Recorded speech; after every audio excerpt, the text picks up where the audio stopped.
Hello guys and welcome back to Talking with Tuheed. Thank you for liking, subscribing and listening. Today we have Zeshaan on the podcast. How are you doing today? Alhamdulillah, I'm okay. Assalamu alaikum, Tuheed. Hope you're well. Alaikum salam. Alhamdulillah. So, can you tell me a bit about who you are and what you do? So, my name is Zeshaan Hussain. I'm 24 years old and I live in Sheffield. Currently, I am doing my teacher training in PGCE Secondary Mathematics. Oh, okay. Wow. I didn't even know I'm that. currently halfway through it. I've got about 4 or 5 months left. How's that going? Yeah, it's going good. It's challenging, of course, it's stressful, etc. But it's worth it in the end. It's something I enjoy doing. Of course, I'm working with the youth and having some sort of impact and doing a job where it's more than just a job. You know what I mean? Can you tell me a bit more about YUMA Elite?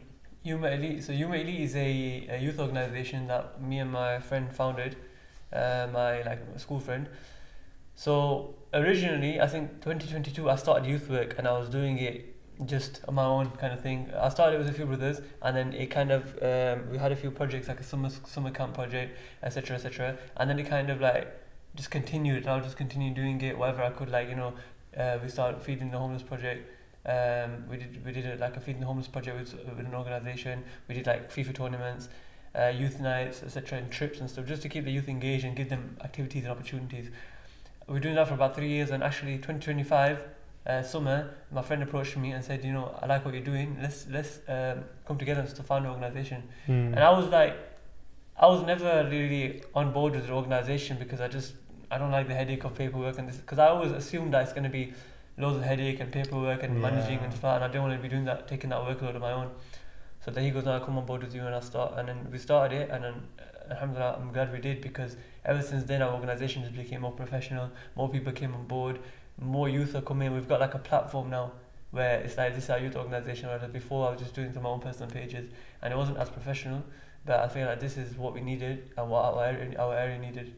How important do you think it is, especially for Muslims, to have that sort of place where they can go and because I know you guys do FIFA nights, play football. I even saw recently you guys went hiking and stuff. Yes. So how important do you think that is to, especially the youth, to have that sort of place to go to?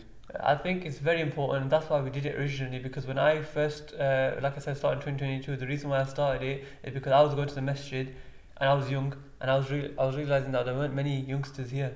Yeah, so true. But I had the one advantage I feel like I had was I was in 1920 at the time, and when I grew up in my childhood, we grew up in an area where all our grandparents lived together, and I grew up with all those kids.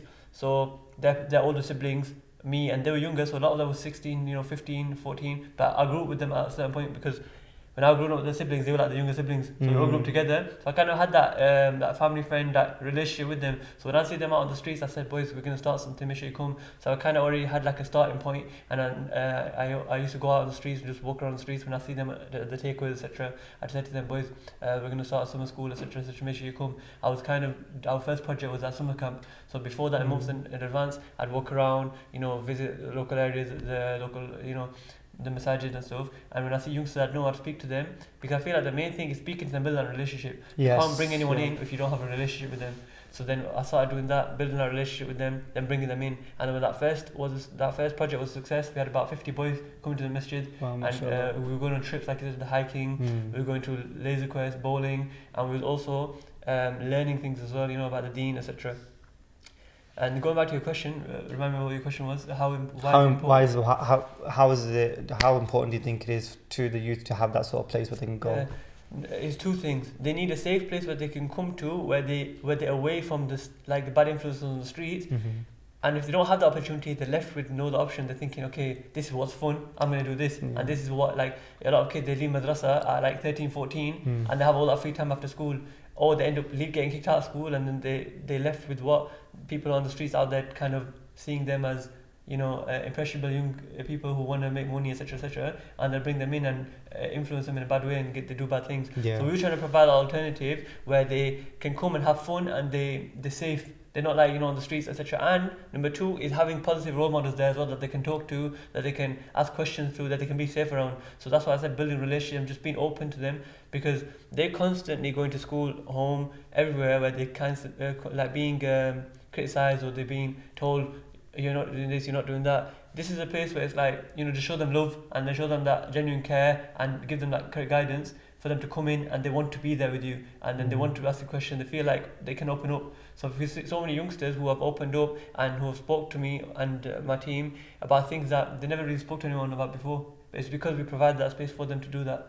And I feel like that's what's important, because otherwise these things, like them opening up about their problems or, you know, them just being able to ask questions about what potential career path they want to take, whether it's apprenticeships or should I go college, should I go uni, and they can ask us these things because we've been there, done that. So it's like they can have that guidance from us, whereas they don't feel comfortable talking to their parents about it. Sometimes their parents either, you know, come from back home and they don't understand certain things, or they just, you know, they don't have that relationship with their parents that they can open up to. So we're kind of that like older brother figure that they can open up to and speak to. I think having that older brother figure, like you said, I think is very important.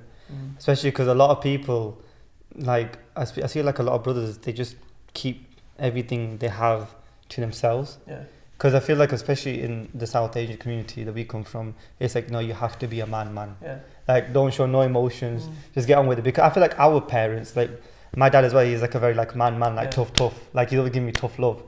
But it comes from, I think like now the way we are as like a generation, I feel like you got to like be open with your children and be like, no, it's okay to feel these emotions, like talk to me like your parents might. So sometimes they can't do that, so having that older brother figure like you and like the other brothers are doing, I think is very important. No, 100%, and that's why we do what we do, and even to this day we still have that thing where it's like a no judgment zone. Like we know 100%. They swear and we know they do whatever they smoke and etc, but we don't say, oh, you know, if you smoke again, you know, come to our club, etc. We say you come as you are, like. And then that's when they kind of start their journey and they change. So many boys who we've just been patient with, we just get that love, and they've slowly seen that and appreciated it, and they started to change themselves because of that kind of approach that we've had. Rather than they coming in and then we know they've got like a vape in their pocket and saying, give me that vape, oh, I'm going to tell you dad, etc. We could have done that, but it would have pushed them away. 100%. So we had to come up with an approach that like brought them in, and they weren't kind of, it felt like they were being constantly attacked all the time, and they felt like everywhere I go it's like people are telling me don't do this, don't do that, and they just think I'd rather stay home or I'd rather stay on the streets because no one can tell me what to do. So we don't want to be there just telling them what to do all the time, but in a way we still have to discipline them and we have to give them that guidance but in a way that we know will have a positive impact and it's going to work long term. It's like the Rasulullah, like the way he does it is he like does it so lovingly and peacefully. Like I think a lot of people nowadays they see Islam as like just like that's how you do it, like, you know, stern to strict. But it's like a lot of people don't talk about the loving and kind character and best of creation. You should follow that as a role model. You know what I mean? The Prophet ﷺ actually, the Badr incident, he had such high emotional intelligence and he knew how to deal with every single person according to their level. And I feel like that's what we lack, where we have one approach to every single person and we think my way or the highway, like however I do things, that's how everyone else should be. I'm praying, why are they not praying? Or I'm fasting, why are they not fasting? I'm going to the masjid, right? You all need to come to the masjid. You need to realise that everyone's on different levels. And it reminds me of an incident of Prophet ﷺ when and the companions, when they saw a man urinating in the masjid, on the masjid. I think it was on the walls of the masjid. And then the companions saw it and they was like infuriated. They were like going to kill this guy and just beat him up. And Rasulullah said to them that, you know, calm down, etc. And I can't remember the full incident, I don't want to misquote it, but he didn't rebuke the man. He didn't say to him, what are you doing? He could have, like, you know, told the companions to kick him out, whatever. He let the man finish, and then afterwards he dealt with the incident. He didn't just in that moment use, because he had all the authority. If he wanted to use one word and they would have dealt with him. Exactly. But he knew how to deal with the situation with love and kindness, and I can't, it's not coming to me the rest of the story, but I knew that he dealt with it in a positive way, where he didn't rebuke the man and he dealt with it in a prophetic way. And this is why we look at the seerah whenever we're dealing with people.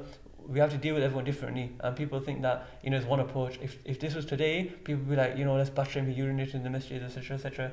And you know, I feel like these approaches can push people away sometimes. I feel like sometimes we have to look back at the seerah and the Prophet ﷺ, how he dealt with things, and take that approach. Definitely. What do you think is like the main thing that is keeping the youth away from Islam, or like misguiding them? What are the main things you've seen? I feel like it's because sometimes it's their version of Islam is what they learn in madrasa, where they go to madrasa and they're just 100%. told read, and it's not like any like the teacher doesn't talk to them about life stuff, about their schools. The teacher also can't relate to their school and the environment outside of the madrasa. It's like you have to read. If you don't read, you got detention. Go home. It's like, and I feel like a lot of madrasas are kind of adapting now and moving with the times. I visited a madrasa the other day, and I spoke to the teacher, and he was telling me about how he talks to them about about a life outside of school. He knows about the inter girlfriend, boyfriend, etc., etc. And I praise him for it, and I say it's good that you understand what the situation on the ground out there, and you can relate to them. And he goes, they speak to me openly, and I said, and I really praise him for that. I said a lot of madrasa are lacking that, because youngsters, they feel like the ustad or the teacher doesn't have a clue what's going on. He doesn't know, we can't talk to him, he doesn't relate, or he's just going to tell our parents. So I feel like that's another problem, where they feel like the madrasa is just like a chore. We go in, we just have to read our sabak, and then we leave. And they also feel like it's a bit childish, like when we get to 13, 14, we don't want to be in madrasa with the kids, we want to leave. So I feel like that's why the youth are like moving away. I feel like now there's a rise in them coming to Islam. Yeah, I feel because that. social media, TikTok, and how they're on these platforms, and Islam's coming to them in a way that's like palatable to them. So I feel like that's why we're seeing a bit of an increase, but that decrease that we saw, and we still see sometimes, is due to that. I feel like their version of Islam around them is not something that's positive. It's not something that's like, tells them about the goodness, about Jannah, it's always about punishment, and it doesn't remind them about the reward, and kind of explaining why we do things, rather than just saying you have to do X, Y, Z. Explaining why we do things, explaining the seerah. I feel like if every young man or woman was taught the seerah in their life and implementing in their life, they'd fall in love with Islam, and they'd be able to find that light earlier. 100%. I still remember one star that I had. To be fair, a lot of the stars, is how you said it when I was younger, is like just sabak and go home.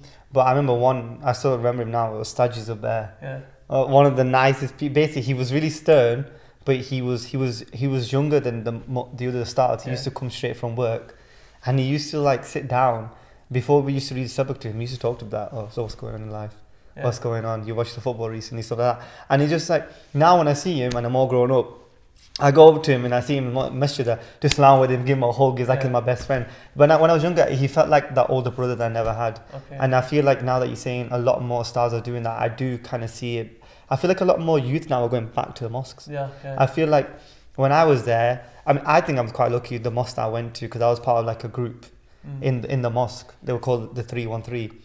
And basically they used to do something similar to YUMA Elite, where we used to go like laser quest and go out for food, and then, but it was different because every time we had to Salah came in, stop everything doing, let's go read. You know what I mean? So I think it's very important to have that, because a lot of people now, they like, I mean, it is kind of unfortunate, but I feel like a lot of like people, I think it's a South Asian thing. Don't know if you've seen it, like they go on their cars, like it's like Friday night, they do the balloons. That's a big problem in our community, the balloons. Like I've seen so many stories, it's just so disappointing about some young brother who's lost his life because he was driving too quick doing balloons.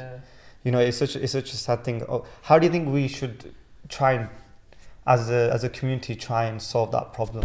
That's a good question, and I feel like what you just said is so common in our community, especially in Dana. Like I spoke to the imams and stuff recently, and they were talking about how it's an issue, and they're thinking, how do we tackle it? Do we go on the streets? Like there's a brother in Birmingham called Brother Cam, and they were dealing with an issue where they'd go up and they'd take the balloons off him, and they like in that way. And our area, they were talking about doing a similar thing.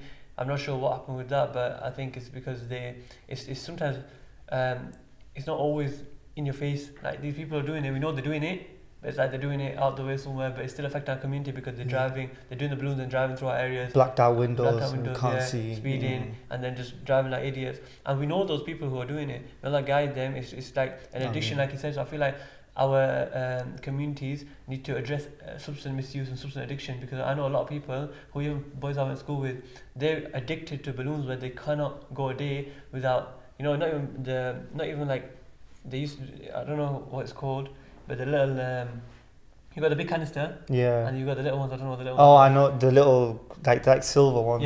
So normally we used to do that. Now it's got to the point where people are taking the full canister and just inhaling. Just inhaling that, and then they, you can see the effects on them where they just like they've lost their brain, and they're not doing anything with their life, because all they're doing is waking up, doing balloons, and not doing anything productive with their life, and they're stuck and they're addicted. So I feel like our communities need to come up, with a way to kind of address substance misuse and how to address that, rather than like saying, oh, brothers are doing this, brothers are doing that.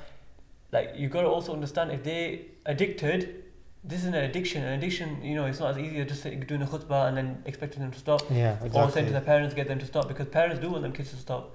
But just saying to their parents, you need to watch your kids and you need to tell them to stop, it's not as easy, because if someone's addicted to something, just like anything, gambling, whether it's alcohol, whether it's anything, you need to treat addiction like it's like an illness, and there needs to be a cure to it. So I think that you need to get like more professionals in, and doing workshops on how to tackle addiction, especially in the Muslim community, where it's kind of a taboo thing, where they don't want the people community to know about their child's addictions, and they just brush it off as, he's as just a normal thing. Whereas addiction, it needs to be dealt with by professionals, so they can overcome it.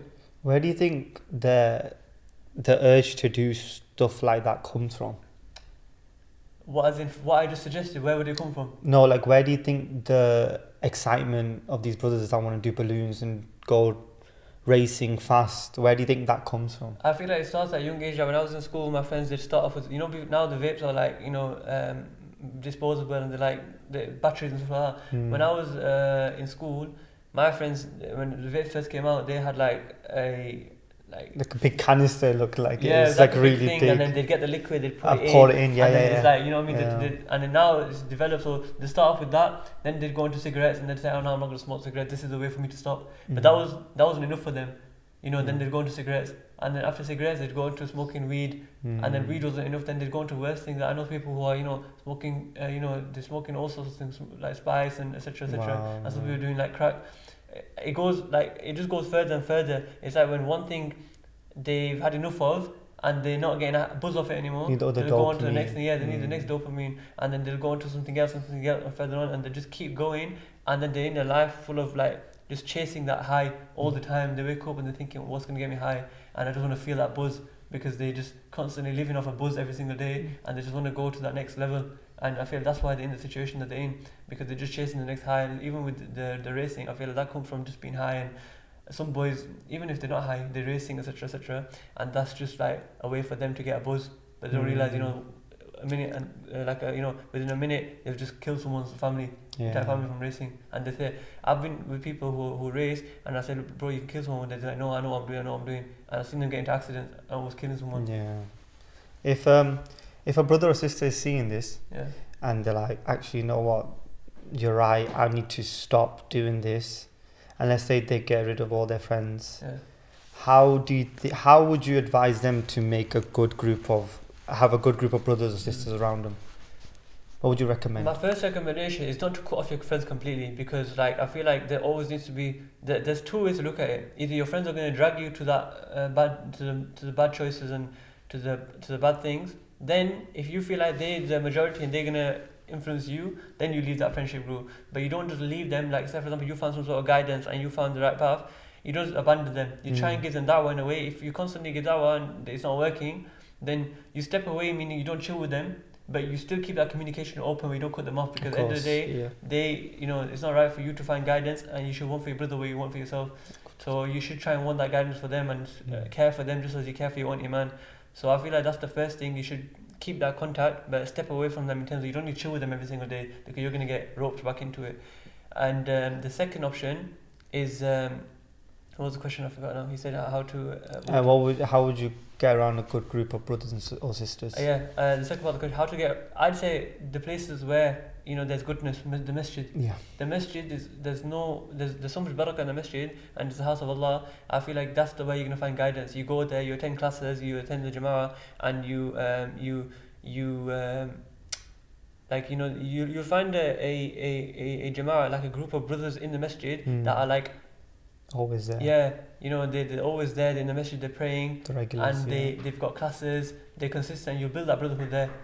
Like when I go to the masjid, I know there's a set of brothers I'm always going to see there. They're always praying, and I have a little catch up with them. I feel like you need to find your group, your tribe, by going to the masjid and going to classes and attending events where wherever you go, whether it's Islam, you're gonna find them group of people who love Islam or into religious things. Yeah, so I saw a video on Instagram that you made, and you like, it doesn't matter if you're Raja, Yes. if you're Jat, whatever, it doesn't matter. Why do you think there's such a big thing in our community about that, like the caste system? Why do you think there's such a big thing about it? So firstly, the caste itself is not a bad thing. Like it's just like a type of job. For example, like Jat, Raja, they were all like jobs back in the days where someone was Jat or Raja or Chaudhry or Mistri or whatever it is. Yeah, that was like what type of job they used to do. You know, Mistri were builders, and I feel like now it's got to a point where it doesn't really matter anymore because we're not living in the village back home where we're using that to identify each other. But now it's got to a point where I feel like it's dying down with the younger generation because they don't even know what these things are. Yeah. But like my generation, the generation above and the elders, they have this thing where if we're Jat, we're better than these guys, or they're Raja, or they're... So I feel like that's what the problem is. Not just having that identity, is when you think you have that superiority complex with other people and you think they're worse than you and you're better than them because of your caste. That's where the problem comes, and that's why I made that video where Allah says in the Quran, "Inna akramakum indallahi atqakum," like the most noble amongst you are those who have the most taqwa, not those who Allah says He made these tribes and these people for you to get to know each other, not for you to say, "Oh, I'm this, I'm better than them." Even when it comes like these caste systems, they're just like a subgroup within, like the Pakistani culture. Even in Arab culture, they might have certain tribes, such as Somalis. I know they have these tribes where even Bengalis, every has culture has they have their own sub tribes where they think if I'm from this group or that group, we're better than these guys. I think that needs to go, and I feel like with this generation, they're forgetting these things because they live in England. They're not going up back home, so it's kind of passed down from their parents if they know it. But I think it is dying down. But that's the problem when you just thinking you're better than people because of a caste or a nationality or the country you're from.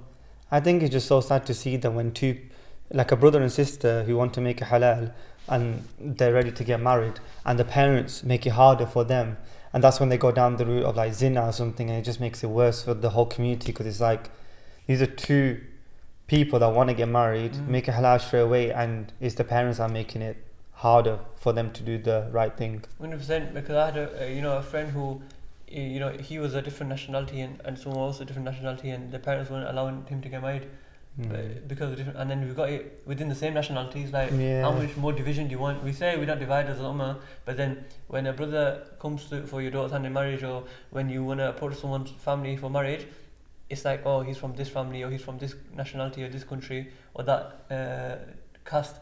We don't want him. But it's like we say we want unity and we don't care about this thing, but when it comes to marriage, it's like we forget that we do. That's the thing. I always see everyone say yeah, we agree, until it comes down to your daughter or your son that wants to get married outside of your caste system or your nationality. Then it becomes a problem. 100%. Everybody wants it until it's someone that does it, and then it's like, oh no, I didn't mean it. What do you mean? Why can you just get? The famous line is, why can you not just find a good woman or a good husband from your own people? It's like whoever is written for you will be yours. It doesn't matter where they're from. Doesn't matter. You should look at their deen, how they are with their people, their family. That's how you should judge someone. Because I know people who are from me. Like, I'm Pakistani, so I know a lot of Pakistanis are good people and bad people. I know others. I know Arabs. I know Somalis. I know all these people from other people who are bad and they're good. You just got to look at the person 100%. Individually. That's what I think. Yeah, 100%. Because there's good and bad in every people. Like, people say, oh, they're all like this. They're all like Pakistanis like this. Bengalis are like this. Yeah. You're generalizing, and you're doing exactly what you complain about people doing to you. You're doing to other people. Exactly. It's such a toxic thing. I had another question for you. I know a lot of people like around our age who maybe a bit younger who struggle with their 5 daily prayers. Yeah. What is some advice you'd give to someone who's trying to do all 5 daily prayers but is struggling? Someone that's struggling, as in they're not praying at all, or they like. And let's say they're just doing Zuhr, Asr, and Maghrib, but Fajr and Isha, they're just it's too early for them or too late for them, and they're just like, oh, it's fine. I read 3 out of 5. It's fine. Yeah. Okay. Obviously, like, the obligation doesn't go away just because when people think, okay, I'm doing 3, the other 2, look, the obligation is still there, so you still have to do it. But one recommendation I would say is find a friend or a person who keeps you in check. Like, for example, you said to that person, Isha, we're going to go to the masjid together. And then what's going to happen? Isha time, that person is going to call them and say, come to the masjid. And they have that accountability where they're like, okay, I need to go to the masjid.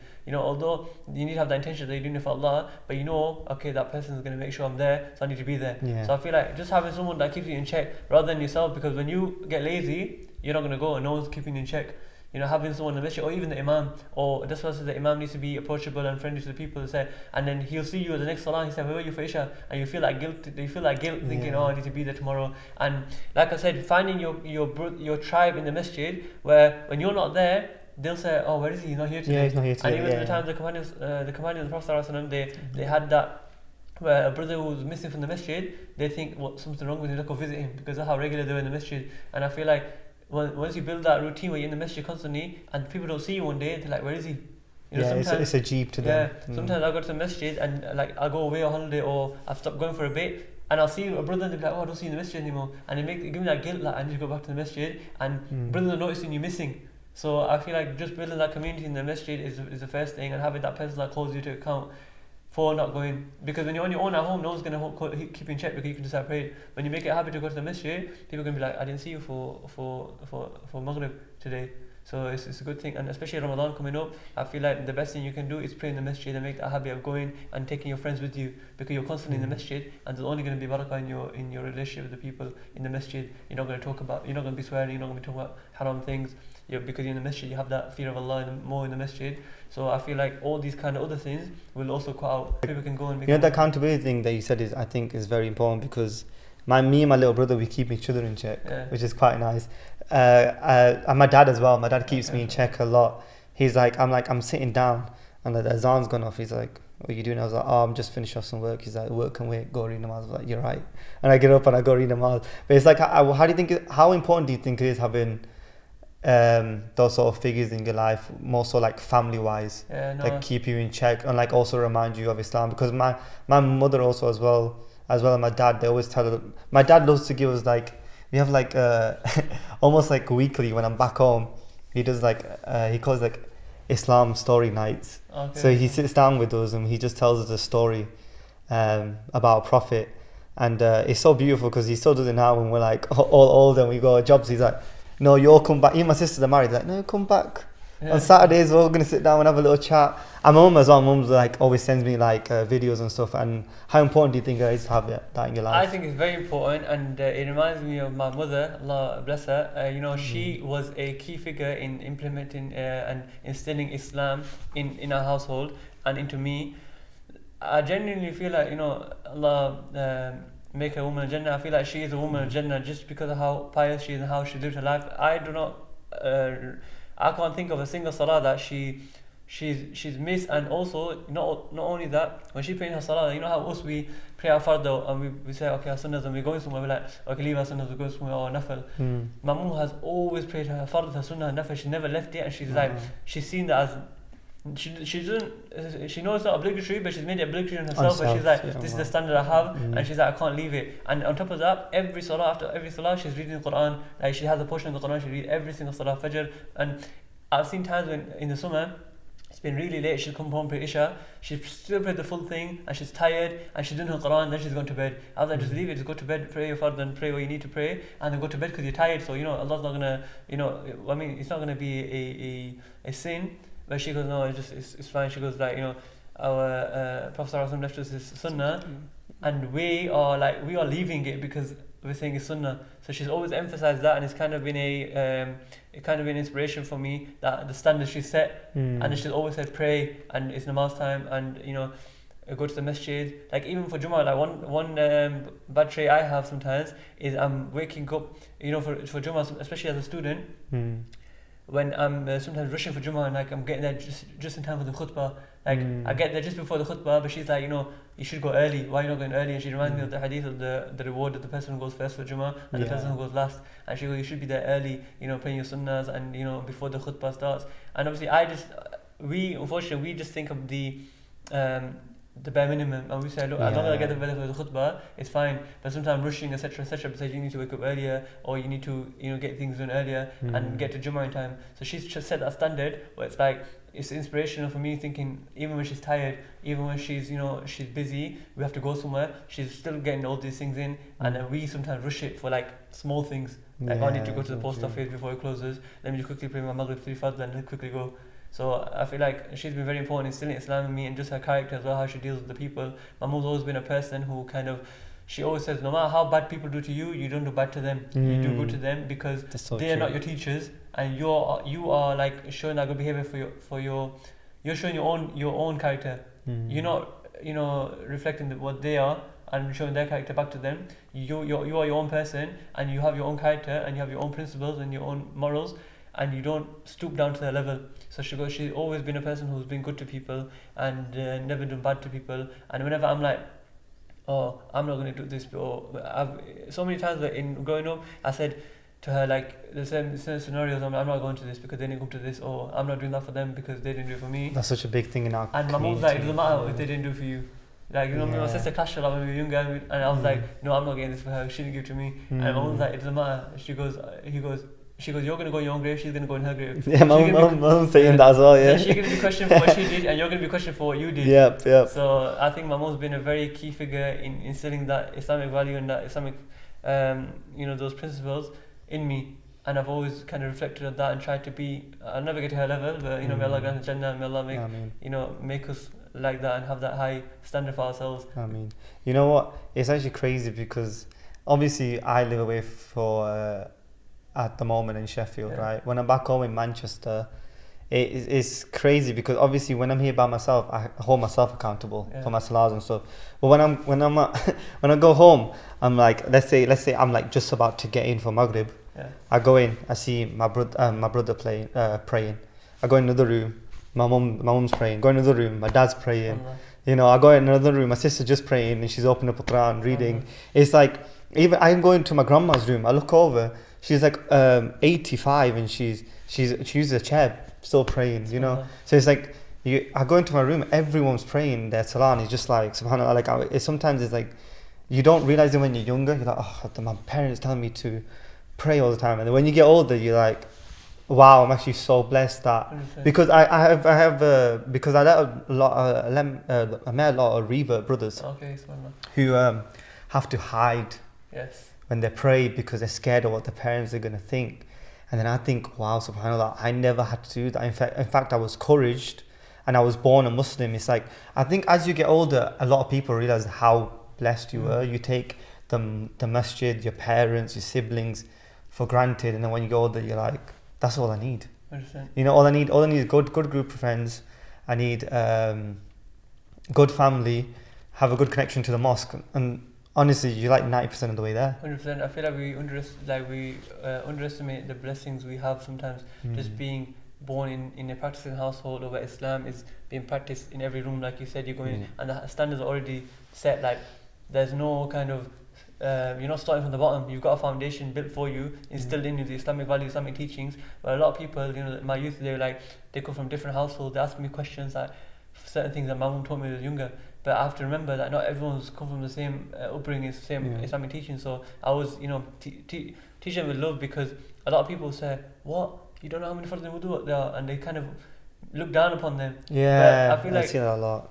I feel like that'll push them away from Islam. If they show that interest in Islam, you always answer them, show them that love, because they might have took a lot of courage to ask that question because they feel embarrassed, and you just shut them down and think, I'm never asking the question again, and they push them away from Islam. So I feel like you also need to realize that not everyone is blessed as you in terms of the deen in their household, the environment in their household. They might not have a practicing household, they might be the first person in their household to start practicing, taking the deen seriously, and they might be starting from scratch. So help them as much as you can, and don't think everyone's on the same journey as you, where someone doesn't know the iqamah. I remember so many times when the youth trips, and I said to the boys with the iqamah, I said, I don't know it. I don't say, what, you don't know it? You're 16 years old. And some of the boys laugh and say, it doesn't matter, like, we teach him the iqamah, because maybe they weren't taught that. For us, it's just normal. We because forget we that brought it's not normal for everyone else. Mm. So I think this is really important to understand, and like you said, just appreciate that we're born Muslims and in practicing households, alhamdulillah. Because I feel like, another thing, the older generation, like our mums, our grandparents, they were from a generation where they were just practicing Islam, they pray their salah, they'd fast, they'd give their zakat, they do all these good things. They don't know the meaning of it. They don't know their fiqh. They don't know all these detailed things like in detail Islam, and they just do it, and they have so much more taqwa that they just do it, and they pray the sunnah, they pray the nafil. We're from a generation where we learn about Islam, and sometimes we have that ego, like we know better than them, and I've learned this thing, I don't have to do this. We kind of find loopholes because we learn a certain thing about the deen. I don't have to do this, mum, because X, Y, Z. Whereas they just did it because they know the Prophet did it, and Allah instructed them to do certain things, they just do it just because they told to do it. Whereas we kind of find loopholes, and we learn about deen, we think we know better. So I think that's ego thing that we need to also work on. Where just when we learn the deen, we don't start feeding our ego with it and thinking we know better than our parents, because maybe we might have the knowledge, but knowledge without the adab and the akhlaq and that implementation is nothing. Whereas they've maybe the lack of knowledge, but they're practicing their principles, and just their akhlaq and their adab and their kind of attitude towards the Quran, the Sunnah, and how we're supposed to implement it is completely different. They'll just do it. Whereas we're like, oh, we don't have to do that because X, Y, Z. Technically this doesn't apply. We always find loopholes when we're learning more about the deen. It's when you said the loophole thing, it reminded me when I was younger, and I remember it was so stupid because I was actually asking my dad something. I think it was about salah, but something so minuscule, and I was asking multiple questions about it. My dad said it's good to ask questions, but he's like, are you asking questions just for the sake of asking questions? Because that's also not good. And it kind of made me realize, like, you don't need to always question everything. Sometimes you just need to have that trust in Allah, like what He says, do it. You don't have to. Yeah, of course, it's good to ask questions. We actually encourage in Islam to ask questions, but you ask questions because you're unsure about something, or you want a bit of clarity on this. But every little minuscule detail, if you ask questions, I just think there's no benefit to that. No, you're right, 100%. Just asking like about little things. Why do you have to do this? Why do you have to do that? Sometimes, like we want an explanation to everything. Sometimes there might not be an explanation. Just do it because you're instructed to do it. Yeah, you know what I mean? 100%. If you wanted to learn, then ask the questions. But you wanted to find a way out of it, and you just think, why do you have to do this? Sometimes Allah has certain things that we're told to do, and there might not be an explanation for it. It might just be you have to do it, and that's where your faith comes in. Just having faith and doing it because Allah told you to do it, rather than finding a logical reason why, or finding a scientific reason why this is allowed. Like, people say, oh look, the Quran proves this miracle, scientific miracle, and we use that to justify like our religions and prove our religion. But we believe our religion is true without the scientific miracle, because science and all that came afterwards, and it always changes. It's proving our religion, and always changing. So we don't use that as a basis and as a source of evidence for our deen to be true.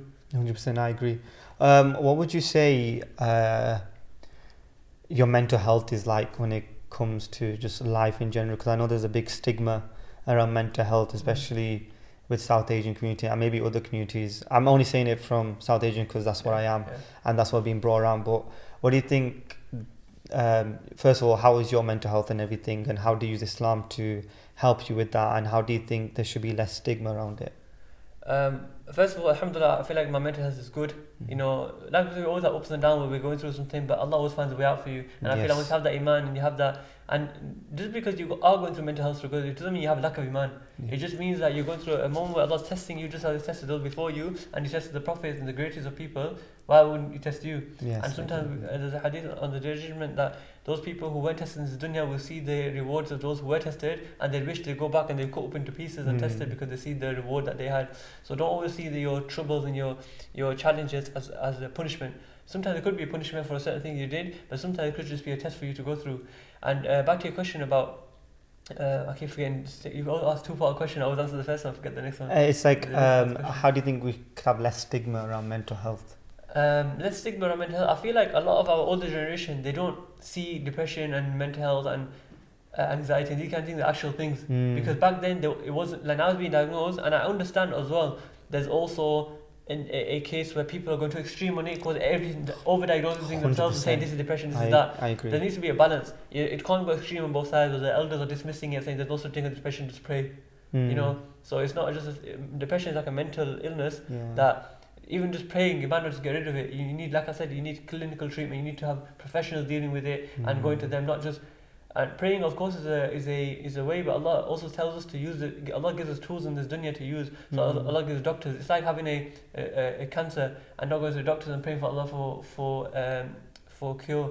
Yeah, You wouldn't do that. exactly, Same yeah. with the mental illness. You can't expect to just pray and get rid of it. Allah says pray and make dua, but He also said tie your camel and take those means that He's given you, and seek those professionals, seek those doctors, etc., and get treatment for those illnesses. So I feel like the main thing to not make it a stigma is understanding a mental illness is just the same as a physical illness, and educating the elder generation, because it's their children who are going through the issues, and when they don't understand it, their children feel like there's no one to support me, and they go more into that kind of that hole, because they feel like there's no one around me that understands. Yeah. Whereas the parents are educated on it, they can support them. They know how to support a person with depression. They've been to a workshop and they told them, if your child's got depression, these are the signs, these are what you need to do, rather than saying to them, oh, you're depressed, go pray, you're not praying, you need to fast. And lacking that emotional intelligence and how to deal with these situations.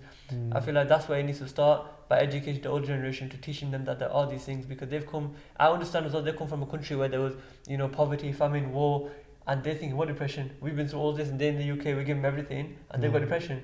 But they need to understand that depression can be coming from different things, and it could be mental illness. So go get it checked and get diagnosed, because it could be a case where they're just upset and they call it depression. Like I said, yeah, exactly. false diagnosis. Both extremes. Yeah, exactly, because they're two extremes. So I feel like the two extremes are not good, and there needs to be some sort of balance. I hope that answers the question. Yeah, it definitely does. Thing is, I think with mental health, the reason why there's so much stigma behind it is because it's different to physical health. You can't see it, so people don't really know how to address it. But with me, when every time I go through any sort of trials or tribulation in my life, I just remember Allah does not burden a soul more than it can bear. And if you have that in the back of your head, that this is a test from Allah, and you're going to be rewarded for going through that test, it's like, I feel like Allah, people say to me, oh, why would Allah put me through a test? I'm like, who are the most beloved to Allah? His prophets. And look at the crazy test 100%. they went through. Allah only puts, the harder the test is, the more you're stronger your man is, I believe. And it's like, if you put through them test, it's like Allah's testing you. It's like, you thought you could just be born a Muslim and like not actually understand what a Muslim is, and go through them tests and all them tribulations. I think it makes you a stronger Muslim, in my 100%. opinion. And I feel like, back to what you said, if we connect to the Quran and we go to classes, etc., where the Imams are explaining us to the Quran and relating to our daily lives, we realize that all the great prophets before us, who's better, also the prophets, they were sent by Allah, and they were still tested. Ibrahim alayhi salam was thrown into the fire by his own people. Nuh alayhi salam was calling to his people day and night, and still they wouldn't listen. And he said, the people I'm calling them, they're putting their fingers in their ears, they're arrogant, and they're not listening to me. There's also Yunus alayhi salam, and I always give the example to those people who are kind of going through issues. Yunus alayhi salam, he, in the middle of the night, in the middle of the sea, he fell into the stomach of a whale. So think of the deepest, darkest place you can be. I feel like if you think of the darkest place, it's like it's kind of a metaphor kind of thing, where he's in the belly of the whale, in the bottom of the ocean, in the middle of the ocean, in the middle of the night.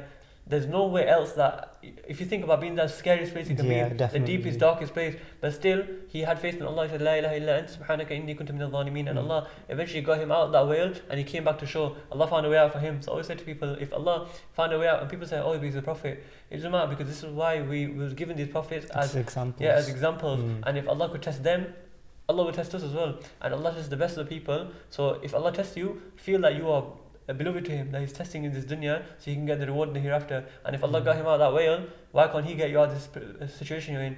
Even Yusuf alayhi salam, thrown into the well, then the dungeon, and eventually became a minister of Egypt. So Allah can take you from here to here, like from 0 to 100 with an instant. Allah can do what he wills, but he's testing you, so he's testing that faith. Some people, they lose that faith and they think, Allah's punishing me. Maybe he's punishing you, but what if you repent from it, and he's punishing you for a sin that's going to bring you close to him. So in the end, there's always some sort of hikmah that Allah uses that you need to understand and just trust him. And the Quran I mentioned as well, وَمَن يَتَّقِ اللَّهَ يَجْعَلْ لَهُ مَخْرَجًا.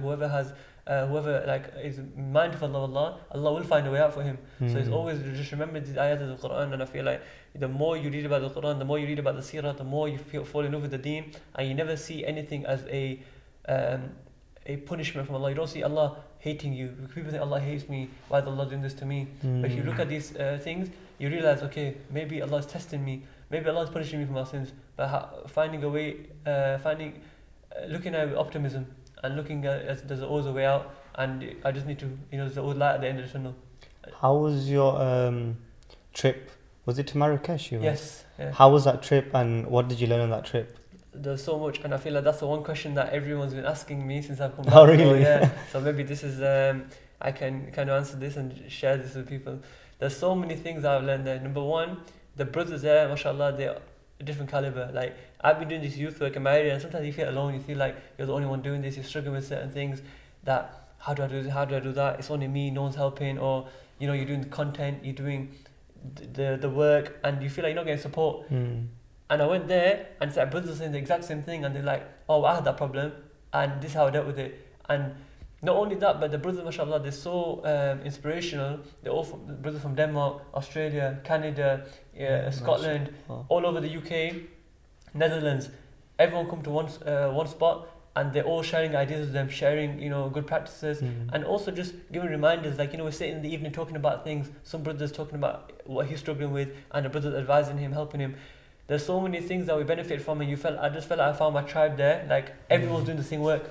They're all doing the same work, and they all relate to every single thing I can talk about. We didn't know each other. We went in there not knowing each other. We had like a meal before. None of you guys knew each other. So before the event, we came and had a meal together, but not everyone. It was like some people who can make it. We had like a little meal, but we only spent about 2-3 hours together. But even then, we just scratched the surface, and we didn't really fully know each other. And this trip is like, it's like I know these brothers for life. And it's like we're still in contact now. We have a group chat, and we talk regularly, and we're gonna be visiting each other in this Ramadan. All the events. They're gonna come to our events. We're gonna go to theirs, and I feel like that network is Brother Shoaib, the Sunnah guy. Yeah, Sunnah guy. He started his network called Criterion Group, and the whole aim is to connect these brothers and help them in reach. So his aim is, how do I help all the youth in the UK? You can't physically reach all the youth, of course, but let's help all these groups in the UK that are helping the youth, and we can, so building a network. And Allah bless him, because he's brought a group of brothers like this together, and just the quality of brothers, mashallah, the adab. So many brothers I learned different things from. There's brothers from London who they were like the life of the party. They just make you laugh, and not a day goes by where they won't make you laugh or smile. And then there's brothers from Denmark, mashallah, who their adab, their akhlaq, their character was so good. You're just sitting there, and you're like, wow, like just watching them speak and how they interact with people, and how because we're from the UK, we have certain mannerisms that we don't realize until you see them. For example, when we're walking, these brothers are much older than me, and they more kind of more pious than me, Allah bless them, and they would walk in front of me, and when we walk into a gate, they'd stand on the side and they'd let me go forward even though they were in front. Or there'd be times where we're in a group chatting, and we in the UK, we just bounce off each other. Someone's talking, I'll jump in. Whereas they'd put their hand up to say something, they'd be like, okay, thingy, and they'd just wait there. And I just pick up these small traits of theirs, and I'd be inspired, like, wow, you have so much patience, so much adab, so much akhlaq, that it's such prophetic character. And another trait I've learned from some people there as well is, it's a prophetic trait that the Prophet ﷺ every person he talked to, that person would think they're his favourite person. And I feel like some brothers had that as well. You're talking to them, you feel like you're their favourite person. There's a brother called Zeshaan from Barcelona, and he talked to you, and you think, okay, I'm his favourite guy. And everyone feel that. So I feel like, there's so many characteristics and traits that I picked up from them, and I was inspired by it, and I came back and I reflected on my own character and how I deal with the people. And I've also, on the final day we had a campfire, and everyone sharing their stories on why they got into the work they do, and it was a bit emotional because people were talking about their life stories, death of their parents, etc. And it was really emotional because it's like brothers finally getting a space where they can open up to each other because they trust each other, and they're talking about their life experience, and you realize, wow, every single person there has got a story, and that's why they got into the work they got into. And you realize they're not just people who just want to help the youth. They've been through experiences in life that's giving them a purpose and thinking, what do I want to do and what do I want to leave behind? And that's why they're doing the work they're doing. And one thing that really touched me is a lot of people have lost their father, their mother, etc. We got to one brother who's a river, and he goes, oh, your stories are touching me. But he goes, one blessing you guys have is you guys can make dua for your father. He goes, that's one thing I can't do. And you realize that there's always a blessing for you. There's always, even when every problem you have, there's always someone who has it worse, and there's always something you can have hope and pray to Allah that and you can thank Allah for that He's given you certain problems, but they're not as bad as other people. So I've learned so much on that trip, and I feel like some things are not even coming to my head, but every single brother in there, mashallah, he had an impact on me. And whether it's character, whether it's to teaching me something about the deen, whether it's just how we dealt with the people, I feel like there's so much I've learned on that trip. and I pray inshallah we get to go again, and maybe anything good that I've learned from that trip I can implement and pass on to my community. Oh, subhanAllah, that's amazing to hear. I got a little bit of a different question. Yeah. It's a bit more of a fun question. Yeah. Okay. So let's say you're in prison, right? Yeah. Yeah. The reason doesn't matter, right? And you're on death row, and they say, Zeshaan, tomorrow you're gone, okay? But you get one last meal.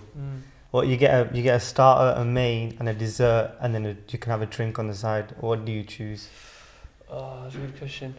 Starter. You know what? As soon as you say starter, I'm thinking about the Pakistani weddings. The starter. Yeah. Starter is gotta be like chicken roast, fish. How many starters am I to choose? Well, I mean, that could be like just one dish, like all that in one dish, Yeah. like plate. I'm just thinking about wedding chicken roast, Lamb chops. lamb chops, yeah, and fish. I feel like that's my and chicken wings. Yeah. And then what about the main? The main, that's a hard one. Because calories and that don't matter. Yeah. You know, it could be anything. I really like dal chawal. Do you? Yeah. Dal chawal? Yeah, especially my mum's. I feel a lot of people like dal chawal. It's so simple. It's so it's like common. Yeah. But I love it, and especially my mum's one. I enjoy it. Especially also brown rice. Yeah. Yeah. Like chicken biryani.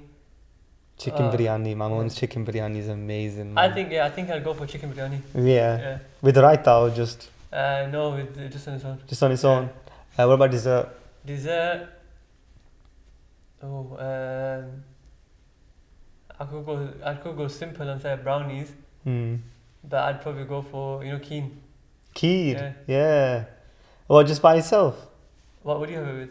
For me, normally I have sometimes it's a bit odd, right? People don't get at me. I sometimes have gulab jamun with my kheer. I do. It's a really nice combination if you have it. We normally have gulab jamun ice cream. We don't do. No, we do gulab jamun ice cream, but everyone looks at me weirdly when I get gulab jamun and kheer. But I think it's quite nice together. My mum, the way she makes the kheer is she doesn't put the bits in it because I don't like the bits. No, I don't. I like it plain. Yeah, so my mum makes it plain. I love it, and I only like my mum because everywhere I go, whenever my mum says, "Do you want kheer?" I was they got bits in it. Raisins and all the. I agree with you. Yeah. So she's like, "No, it's got." Someone asked me, "Oh, do you want kheer?" And my mum's like, "No, she doesn't want that because it's got bits in it." No, but it's hard to choose. But I said that's what I'll go for now. Maybe I'm watching this video later on and I'm gonna think, I should have said that. I should have said this. Yeah. But at the moment, that's what I thought of. So how about a drink on the side? Oh, drink. My favorite drink has got to be Rubicon Mango fizzy. Brother, best drink, innit? That's one of my favorite. From the can, it's got to be from the can. Though. Yeah. Not from the bottle. The can gives it different. The can, taste, yeah. You put it in the fridge as well. Yes. Okay, I'm putting that first. Jack, that goes a number. Basically, we have a rating. Yeah. And the podcast before this, a guy called Joe came on it, and he was first. Alright, okay. That has just blown out of the park. You're number one now, yeah. Okay. I don't know if it's because I'm also Pakistani and you relate to it all. That I honestly I had all of them growing up, especially when they were Pakistani weddings. But I think it is maybe the South Asian in us, but it has to go on number one. You understand, don't you, cameraman Jack? You get it. Okay, are you ready for the quiz? Yes, I'm ready. Yeah? Jack, are you ready for the quiz? I am indeed. Okay, so the quiz that you have chosen is, I'm guessing, guess the flag? Guess flag, yeah. Guess I don't know how well I do it, but I just had to think of something on the spot. Yeah. I'm saying right now, I'm getting all of mine knowledge mainly from FIFA growing up. I remember playing with my boys. We used to go international and we used to randomize, get the most random countries and just play with them. Honestly, and also Ultimate Team growing up and all that. Flags just come to me like that. Okay, so what's your buzzer sound or noise? Oh, what do you mean? So we're gonna show I think like, this one's just shout out the country because there's only two of you. So okay, so whoever shouts out the right answer first gets the point. When do we say it? As soon as we see it, we say it. As soon as you see the flag, if you know what it is, just say it. say it. Okay. Are we ready? Yeah. Hungry. Yeah. Okay. You're gonna have to keep track of how many you get yourself. Yeah. That's fine. 1-0 to me.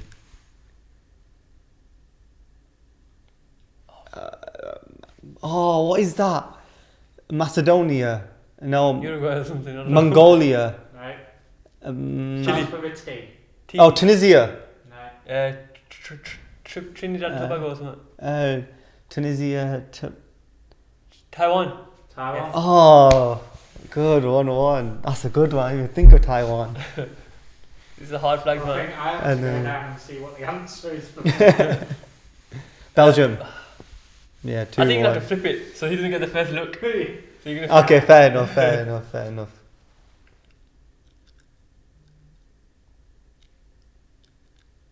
Poland. No, Indonesia. no, It's not Malta. no.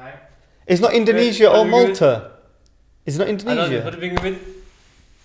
It's not What do Malta. we begin with? Starts with an M. M. Madagascar. No, Malta. I said Malta. Is it not Malta? M-O. Macedonia. No, Macedonia. No, I know this one. M-O. What?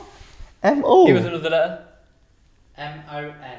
6 Monaco. letters. No, that's a... Oh, it is Monaco. That is a country. Is Yeah, it? that's right. Yeah, All Monaco's a country. I Yeah. was thinking it was a capital or something. When No, I it's saw Monaco's a it- country. Okay. When I saw it and I was doing this quiz to get the answers, I thought it was Poland, and then I was like, I did Yeah. Poland. Is Poland all their own? Yeah. The No, colours- no. Monaco is it's like one of the most richest countries Okay. in the world. Yeah. Ukraine. Ah, flip.